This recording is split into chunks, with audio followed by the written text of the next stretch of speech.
Perjuangan kita untuk menjaga harga diri dari meminta-minta kepada selain Allah adalah bukti kemuliaan kita. Jiwa mandiri adalah kunci harga diri.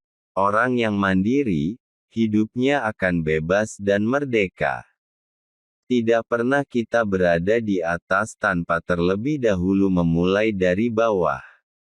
Adalah mimpi menginginkan hidup sukses tanpa mau bersusah payah dan berkorban.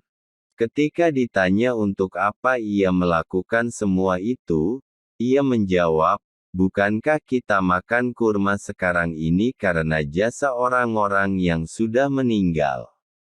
Sebelum menyimak kata-kata bijak dari Agim, bagi yang belum subscribe silakan klik subscribe dan klik loncengnya, serta bagi yang suka silahkan klik like-nya. Untuk yang sudah subscribe haturkan terima kasih, selamat menyimak, semoga bermanfaat.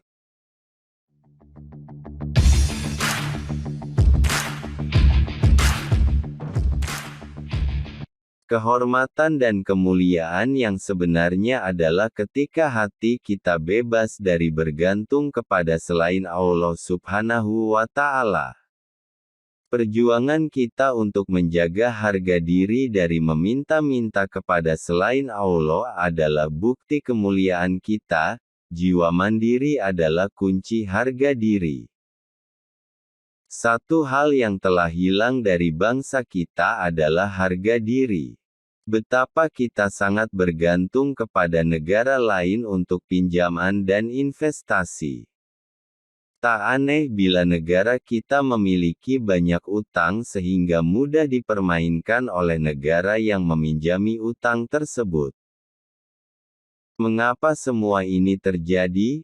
Jawabnya, sebagian besar kita terlalu sibuk membangun aksesoris duniawi yang dianggap serba berharga. Kita tidak sibuk membangun harga diri. Tidak mengherankan apabila ada orang yang jabatannya tinggi, tapi perbuatannya rendah dan nista. Atau ada yang hartanya banyak, tapi jiwanya miskin. Kita terlalu menganggap topeng dunia sebagai sumber kemuliaan dan harga diri.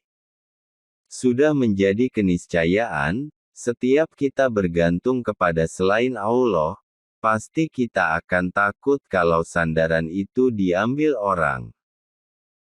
Bila kita dengan sepenuh hati bergantung kepada Allah Subhanahu wa Ta'ala, maka yakinlah bahwa Allah tidak akan mengabaikan orang yang bersungguh-sungguh berharap kepadanya. Dalam sebuah hadis qudsi, Allah Subhanahu wa Ta'ala berfirman, "Apabila seorang hambaku mendekatiku dengan berjalan, maka aku akan mendekatinya dengan berlari. Apabila ia mendekatiku 1 jengkal, maka aku akan mendekatinya 1 hasta." Dari sini jelas bahwa kehormatan dan kemuliaan yang sebenarnya adalah ketika hati kita bebas dari bergantung kepada selain Allah. Perjuangan kita untuk menjaga harga diri dengan tidak meminta-minta kepada selain Allah adalah bukti kemuliaan sejati. Jiwa mandiri adalah kunci harga diri. Orang yang mandiri, hidupnya akan bebas dan merdeka. Keuntungan lain dari sikap mandiri adalah tumbuhnya rasa percaya diri. Kemandirian akan sumber kekuatan dan vitalitas dalam perjuangan. Orang yang percaya diri bisa melakukan pekerjaan jauh lebih banyak, kata-katanya jauh lebih bermakna, dan waktunya akan jauh lebih efektif daripada orang selalu bergantung kepada orang lain. Dengan bersikap mandiri hidup akan terasa lebih tenang. Seorang istri tidak akan pernah khawatir ditinggal oleh suaminya, bila ia memiliki sikap mandiri. Ia tahu bahwa semua rezeki sudah diatur secara adil oleh Allah Subhanahu wa Ta'ala. Tak ada satu pun makhluk kecuali sudah ditetapkan rezekinya. Tugas kita adalah menjemput dan mencari berkah dari karunia Allah Subhanahu wa Ta'ala tersebut. Kita harus mulai bangkit menjadi bangsa yang mandiri. Bangsa yang mandiri tidak akan pernah terwujud selama pribadi-pribadi yang menyusun bangsa tersebut tidak pernah belajar menjadi pribadi yang mandiri. Apa kuncinya? Pertama, mandiri adalah sikap mental. Jadi seseorang harus memiliki tekad kuat untuk menjadi orang yang mandiri. Dalam hidup yang hanya sekali ini, kita harus terhormat dan jangan menjadi budak dari apapun selain Allah Subhanahu wa Ta'ala. Tekadkan terus untuk selalu menjaga kehormatan diri dan pantang menjadi beban. Andai pun hidup kita membebani orang lain, kita harus berusaha membalas dengan apa-apa yang bisa kita lakukan. Ketika kita membebani orang tua, maka harga diri kita adalah membalas kebaikan mereka.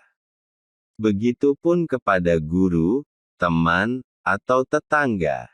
Jangan sampai diri kita terhina karena menjadi benalu atau peminta-minta yang hanya bisa menyusahkan orang lain. Kedua, kita harus memiliki keberanian. Berani apa? Berani mencoba dan berani memikul risiko. Hanya dengan keberanian, orang bisa bangkit untuk mandiri. Tidak pernah kita berada di atas tanpa terlebih dahulu memulai dari bawah. Adalah mimpi menginginkan hidup sukses tanpa mau bersusah payah dan berkorban. Sungguh, dunia ini hanyalah milik para pemberani. Kesuksesan, kebahagiaan, dan kehormatan sejati hanyalah milik pemberani. Orang pengecut tidak akan pernah mendapatkan apa-apa karena ia melumpuhkan kekuatannya sendiri. Kejarlah dunia ini dengan keberanian. Lawanlah ketakutan dengan keberanian. Takut gelap, berjalanlah di tempat gelap. Takut berenang, segeralah menceburkan diri ke air. Semakin kita mampu melawan rasa takut, rasa malas, dan rasa tidak berdaya, maka akan semakin dekat pula keberhasilan itu dengan diri kita. Semakin sering kita melawan rasa takut, insya Allah keberanian akan muncul perlahan-lahan. Tentu semua ada risikonya, tapi inilah harga yang harus kita bayar dalam mengarungi hidup. Kalau kita tidak mau membayar harganya, kita tidak akan pernah mendapatkan apa yang kita inginkan. Ketiga, nikmatilah proses. Segalanya tidak ada yang instan, semua membutuhkan proses. Menjalani proses adalah sunatullah. Negeri ini tidak mungkin berubah dalam sehari atau 2 hari. Kita harus belajar menikmati proses perjuangan, menikmati tetesan keringat dan air mata. Perjuangan adalah nilai kehormatan kita yang sesungguhnya. Kita jangan terlalu memikirkan hasil. Tugas kita adalah melakukan yang terbaik. Allah tidak akan memandang hasil yang kita raih, tapi Ia akan memandang dan menilai kegigihan kita dalam berproses. Keterpurukan yang menimpa bangsa kita, salah satu penyebabnya adalah karena kita ingin segera mendapatkan hasil. Padahal, tidak mungkin ada hasil, tanpa memperjuangkannya terlebih dahulu. Kita tidak tahu kapan negeri ini akan bangkit. Tetapi bagaimanapun kita harus memulai dengan sesuatu. Ingatlah selalu kisah seorang kakek yang dengan semangat menanam pohon kurma. Ketika ditanya untuk apa ia melakukan semua itu, ia menjawab, bukankah kita makan kurma sekarang ini karena jasa orang-orang yang sudah meninggal? Kenapa kita tidak mewariskan sesuatu untuk generasi sesudah kita? Namun, jangan sampai kegigihan dan kemandirian yang kita lakukan mendatangkan rasa ujub akan kemampuan diri. Proses kemandirian yang sejati harus membuat kita tawadu, rendah hati. Sertailah kegigihan kita untuk mandiri dengan rasa tawadu dan tawakal kepada Allah Subhanahu wa Ta'ala, karena tidak ada sedikit pun kekuatan dalam diri kita kecuali dengan kekuatan dari Allah yang Maha Kuat.